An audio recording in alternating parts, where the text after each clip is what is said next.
The history of slavery spans many cultures, nationalities, and religions from ancient times to the present day.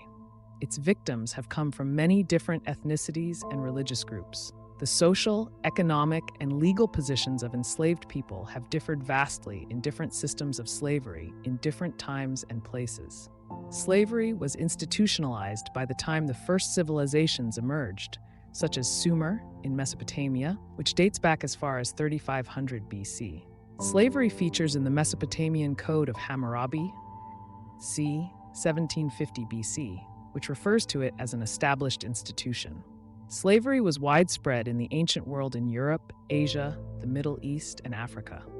Both Christians and Muslims captured and enslaved each other during centuries of warfare in the Mediterranean and Europe. Beginning in the 16th century, European merchants initiated the transatlantic slave trade. Few traders ventured far inland, attempting to avoid tropical diseases and violence. They mostly purchased imprisoned Africans from West African kingdoms, transporting them to Europe's colonies in the Americas. The merchants were sources of desired goods, including guns, gunpowder, copper manillas, and cloth. And this demand for imported goods drove local wars and other means to the enslavement of Africans in ever greater numbers. In modern times, human trafficking remains an international problem. An estimated 25 to 40 million people were enslaved as of 2013, the majority of these in Asia. During the 1983 to 2005 Second Sudanese Civil War, people were taken into slavery. Evidence emerged in the late 1990s of systematic child slavery and trafficking on cacao plantations in West Africa. Slavery in the 21st century continues and generates an estimated $150 billion in annual profits. Evidence of slavery predates written records. The practice has existed in many cultures and can be traced back 11,000 years ago due to the conditions created by the invention of agriculture during the Neolithic Revolution.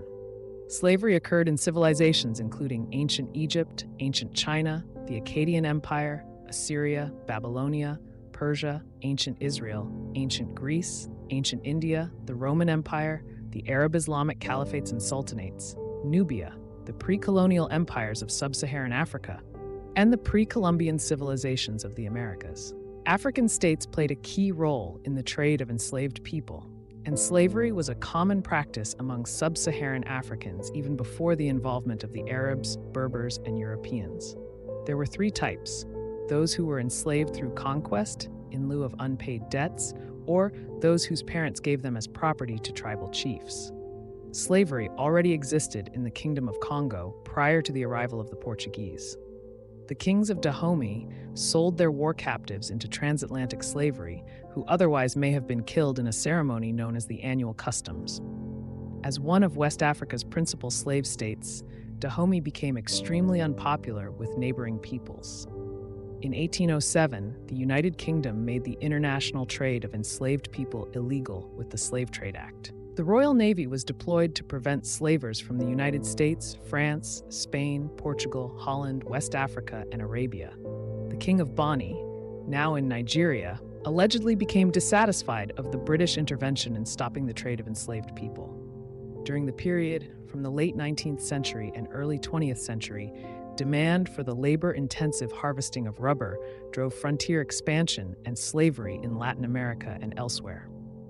Indigenous peoples were enslaved as part of the rubber boom in Ecuador, Peru, Colombia, and Brazil. In Central America, rubber tappers participated in the enslavement of the indigenous Guatuso-Maleku people for domestic service. Slavery in Canada was practiced by First Nations and continued during the European colonization of Canada. It is estimated that there were 4,200 enslaved people in the French colony of Canada and later British North America between 1671 and 1831. The practice of slavery in the Canadas ended through case law, having died out in the early 19th century through judicial actions litigated on behalf of enslaved people seeking manumission. The history of slavery is a complex and painful one, spanning many centuries and cultures.